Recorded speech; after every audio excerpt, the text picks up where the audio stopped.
Përshëndetje.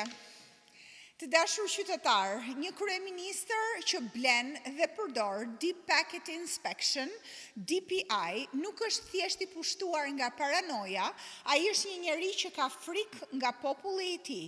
Kjo teknologji është një sulm i drejt për drejt ndaj privatësisë, lirisë së shprehjes dhe demokracisë. Ju premtoj, sapo Sali Berisha të kthehet në pushtet, qytetarët do të rimarrin të drejtat e tyre, privatësia juaj do të mbrohet, bisedat tuaja, të dhënat tuaja, liria juaj personale nuk do të përgjohet apo kontrollohet më kurrë nga një qeveri.